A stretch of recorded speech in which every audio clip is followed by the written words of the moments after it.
उस रंगम में रास्ते में एक अक्षय वट नामक एक तीर्थ है, वहाँ ठहर जाते हैं।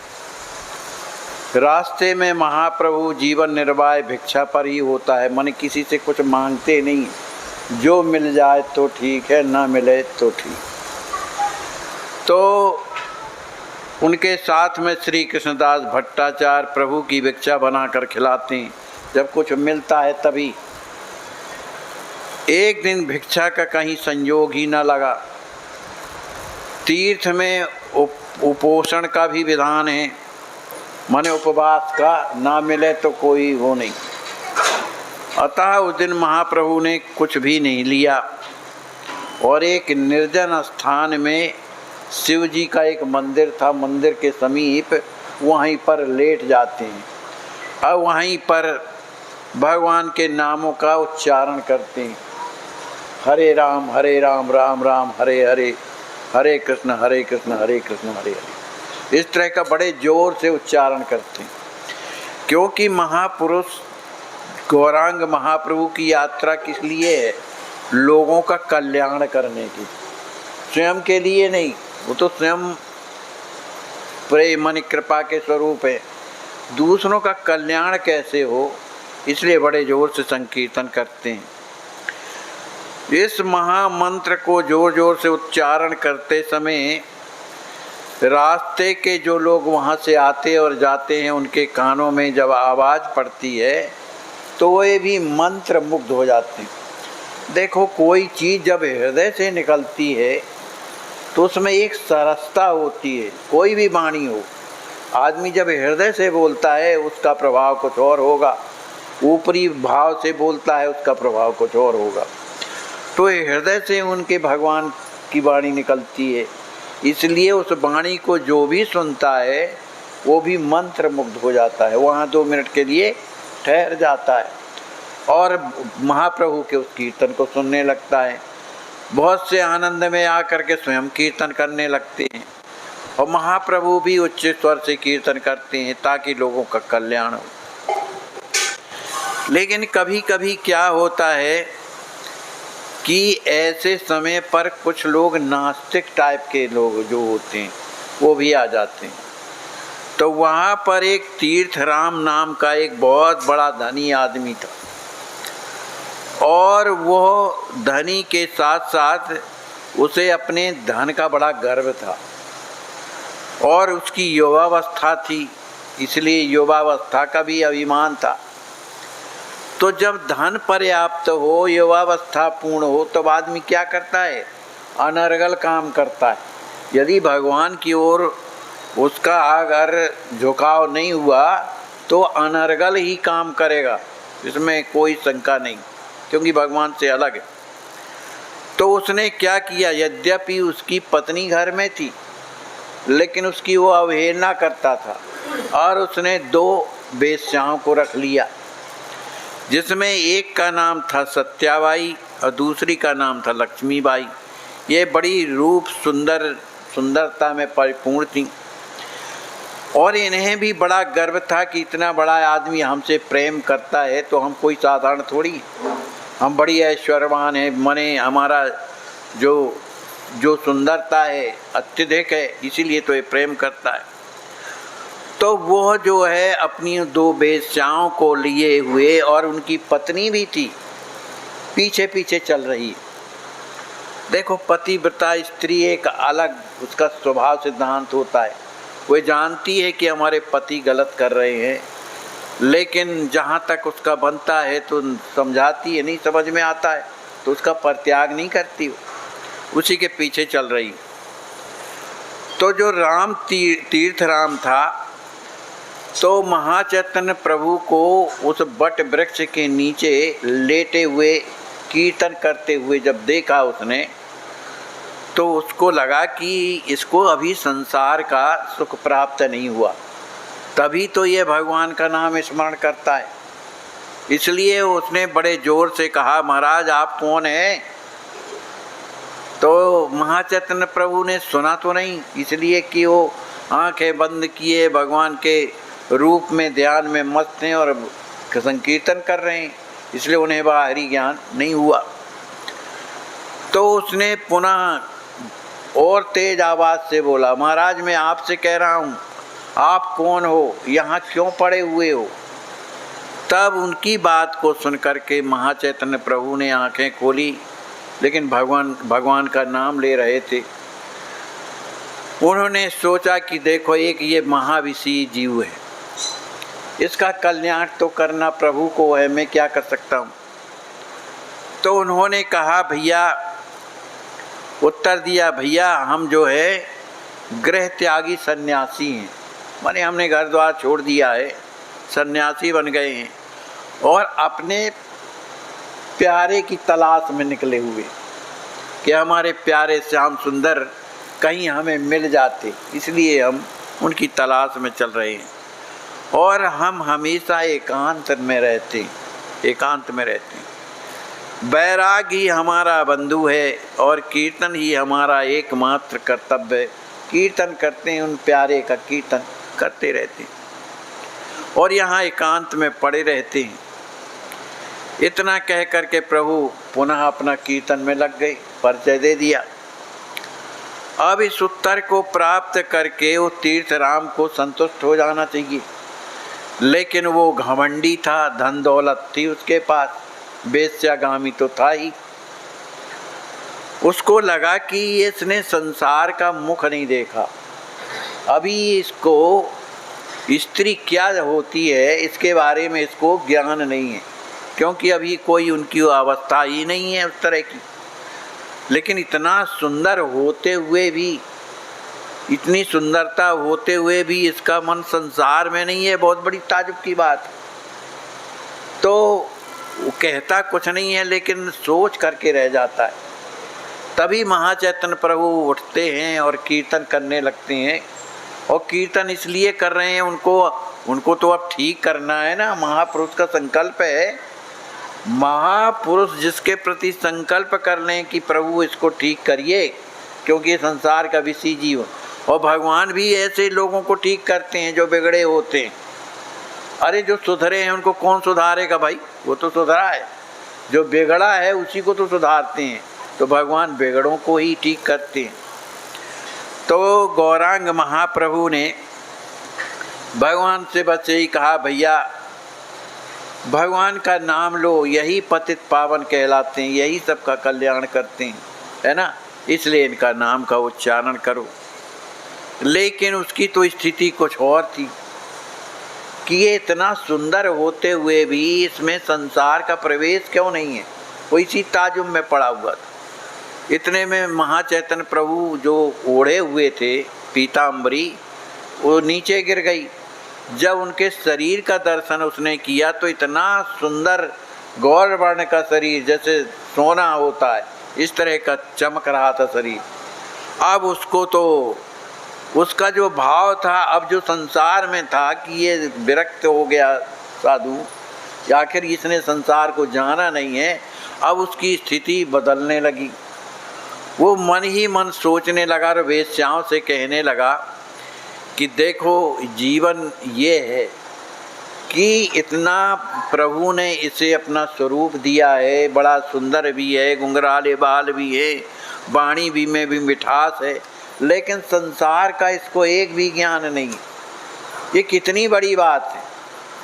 तो उसमें एक जो वेश्या थी जिसका लक्ष्मीबाई नाम था, वो कहने लगी अभी ये क्या जाने, अगर मेरा जब जादू जब चलेगा तो ये किसी रूप में नहीं बच सकता है। तो वो तीर्थराम कहने लगे नहीं ऐसी बात नहीं है, तुम कितना भी जादू चलाओ, ये हृदय अलग है, मुझे अच्छी तरह से अनुभव हो रहा है। कहा नहीं ऐसी बात नहीं है, हम इनको आपको दिखा के रहेंगे। कहा तो ठीक है, हम इनाम भी देंगे अगर तुम इसमें पास हो गई तो। ये दोनों जो वेश्याएँ हैं सत्याबाई और लक्ष्मीबाई, जहाँ महाराज कीर्तन कर रहे थे गौरांग महाप्रभु, वहाँ जा कर के और खड़ी हो जाती हैं और कहती हैं बाबा जी, अब वो तो आंखें मूंद करके और कीर्तन कर रहे हैं, और उन्हें क्या करना है, उनके हृदय में भाव है कि इन सब का कल्याण करना है ना भाई। तो उनमें जो लक्ष्मीबाई थी वो कहने लगी, बाबा हम आपसे कुछ बात करना चाहते हैं। तो महाचैतन्य प्रभु कीर्तन जो कर रहे थे बंद हो गए और हाथ जोड़ करके कहने लगे, माता बताओ इस पुत्र के लिए क्या आज्ञा, इस पुत्र के लिए आपकी क्या आज्ञा है, बताइए, मैं आपकी सेवा करूं। अब जब पुत्र और माता का भाव जहाँ आ गया तब वो क्या बोले। अब वो तो उसका जो हृदय था वो भी परिवर्तित होने लगा कि बोलो इसकी स्थिति कैसी है, माने युवावस्था है, लेकिन उस स्थिति में भी और ये हाथ जोड़ करके मुझे माता कह रहा है। अब तो उन सब का भाव बिल्कुल बदल गया, कुछ ना बोली हो। अब उनको लगने लगा कि हमारे हृदय के जो कलुषित विचार थे कि इनको मुझे अपने बस में करना है, ये हमने ठीक नहीं किया। इतने बड़े महापुरुष के प्रति हमने जो इस तरह का सोचा तो हमसे बहुत बड़ा अपराध हो गया। और यहाँ पर जो तीर्थराम था वो भी सोचने लगा कि देखो ऐसे महापुरुष के प्रति जो मैंने सोचा कि इसे अभी संसार का मुँह नहीं देखा इसने, इसलिए इस तरह कर रहा है। तो बेचारा महाचैतन्य प्रभु के चरणों में गिर के फूट फूट रोने लगा। महाराज मुझसे बहुत बड़ी गलती हो गई जो मैं आपके प्रति इस तरह के भाव मेरे हृदय में प्रकट हुए, है ना, मुझे आप क्षमा करो। महाचैतन्य प्रभु ने उसे चरणों से उठाकर अपने हृदय में लगा दिया। अरे कहा, भैया तुम ऐसा क्यों कहते हो, तुम्हारा हृदय इतना पवित्र है कि तुम्हारे हृदय से लग कर के मैं पवित्र हो गया, इस तरह का कहने लगे। और महाचैतन्य प्रभु की आंखों से तो निरंतर अश्रु बहते ही रहते। ये नहीं कि वो अभी बहे हैं फिर बंद हो जाए, निरंतर धारा बहती रहती थी। हर क्षण जहाँ वो खड़े होते थे वहाँ की ज़मीन गीली हो जाती थी, पूरे कपड़े गीले रहते थे। भाई ये महाभाव की स्थिति है। राधा भाव में हमेशा मन समाहित रहते थे। तो उन्होंने हृदय लगा करके यही कहा, अरे भाई आप ऐसा क्यों कहते हैं, आपके शरीर पवित्र शरीर से लिपट करके मेरा शरीर पवित्र हो गया, आप तो निष्पाप हैं। अरे भगवान की तो इतनी बड़ी कृपा होती है कि जो भगवान से कह देता है प्रभु मैं आपकी शरण में हो गया हूँ, तो कैसा भी पापी क्यों ना हो भगवान उसे शुद्ध बना लेते हैं। तो आप इस तरह का मत सोचो, आप तो बहुत अच्छे हो। अब जब वो रोने लगा, उसकी प्रवृत्ति बदल गई, तो उन वेश्याओं ने सोचा अब हम क्या करें। उन लोगों के भी हृदय बदल गए थे, वो भी हाथ जोड़ के प्रार्थना करने लगी, रही महाराज हम तो आपके प्रति बहुत कुछ बुरा भला सोच रहे थे, हम लोगों का कल्याण कैसे होगा, आप हम पर कृपा करो, हमारा कल्याण करो। कहा माताओं आप लोगों का कल्याण तो हो गया, जो आपने भगवान का जो सुंदर पावन नाम जो श्रवण कर रही हो, वो आपके हृदय में जो परिवर्तन आ गया, संसार से अलग हो गई है, यही तो कृपा है, तो आपका तो कल्याण हो गया। कहा नहीं महाराज हमारा आप कल्याण करिए किसी भी तरह से। तो महापुरुष हैं, उन्होंने उन दोनों वेश्याओं को दीक्षा दिया और उन्हें मंत्र प्रदान किया, कंठी बांधी, सुंदर उपदेश किया और ये कहा कि आज के बाद इस तरह से कोई भी आचरण नहीं होना चाहिए। इसी तरह से तीर्थराम जी को भी उन्होंने शिष्य बना लिया, उन पर भी कृपा किया और उसे भी उपदेश किया कि संसार में इस तरह से नहीं करना चाहिए। अब बची उनकी पत्नी, तो पत्नी तो बेचारी पतिव्रता थी, संसार की मारी हुई थी, तिरस्कारित की गई थी। वो भी महाप्रभु के चरणों में गिर पड़ती है, कहती है प्रभु मेरा कल्याण कैसे होगा, मुझ जैसे अधम तो कोई है ही नहीं, मेरे पति भी मेरे अनुकूल ना हो करके कभी न कभी मेरे हृदय में भाव उनके प्रति गलत आ जाते रहे, तो मेरा कल्याण कैसे होगा। तो महाचैतन्य प्रभु ने उसे समझाया और उसका नाम था, तीर्थराम की पत्नी का कमल कुमारी देवी नाम था। उसे समझाया, उन्होंने कहा कि आपके अंदर जो सुंदर भाव हैं ये भगवान की कृपा के कारण है ना। इसलिए आप भी भगवान का नाम स्मरण करो। अरे भगवान का नाम ही एक ऐसा है जो कल्याण करता है। महाप्रभु ने उसे भी दीक्षा दिया। तो देखो महाप्रभु की कृपा से कैसे कैसे नास्तिक और आस्तिक बन गए। इसके बाद महाचैतन्य प्रभु वहाँ पर 7 दिन रहे, उस बट वृक्ष के नीचे 7 दिन तक। वो तीर्था बटेश्वर कहलाता था। वहाँ पर 7 दिन रहे। वहाँ पर और भी लोग जो आते थे उन्हें उपदेश करते थे। एक धनी राम कहलाता था, वो भी आकर के उपदेश सुनता था। ऐसे बहुत से लोगों का महाचैतन्य प्रभु ने इस कीर्तन के माध्यम से सबका कल्याण किया। वे दोनों वेश्याओं को प्रेम दान दिया। इस तरह से प्रेम दान दे करके प्रभु वहाँ से रंगम चले गए और रंगम में चतुर्मास व्यतीत किया। जो बरसात के 4 महीने होते हैं तो वहाँ पर रंगम में रहे। जब बरसात समाप्त हो गई तब प्रभु ने श्री रंगम में आगे चलने का फिर विचार करते हैं। फिर वहाँ से आगे की दक्षिण दिशा की ओर और चलते हैं। इसके बाद चरित्र आता है श्री अडिग दास जी महाराज का। अडिग दास, जैसा नाम वैसा काम। अडिग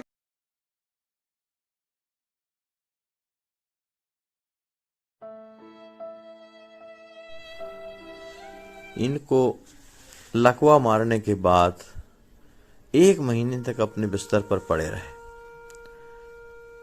दुर्भाग्य हमारे समाज का, कोई हाथ नहीं लगाता था। बेचारे खिसक खिसक के लेटरन करते थे। आज अस्वस्थ संत सेवा ट्रस्ट आपकी देख रहे हैं आप किस प्रकार से स्नान करा रही है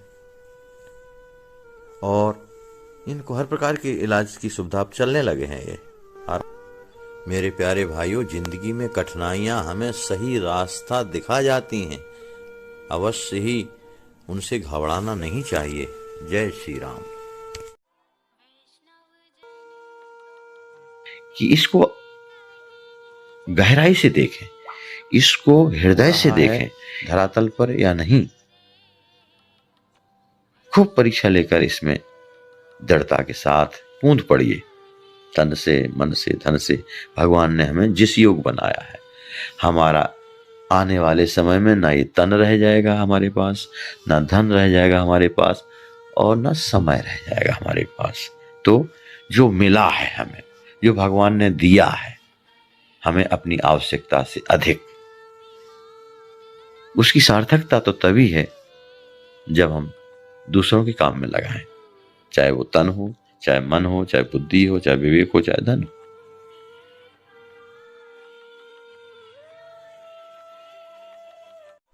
आपकी अस्वस्थ संत सेवा ट्रस्ट के द्वारा इन्हें लखनऊ मेडिकल कॉलेज भेजा गया है ऑपरेशन के लिए। बहुत कष्ट है, बिना ऑक्सीजन के इनके प्राण नहीं रह सकते हैं। आप सोचिए, आप विचार कीजिए कि ऐसे असहाय संत बेचारे जिनकी कोई सेवा नहीं करता, तो कम से कम आपके अस्वस्थ संत सेवा में आ गए हैं इस ट्रस्ट में, तो आप रात दिन उनकी सेवा कर रहे हैं।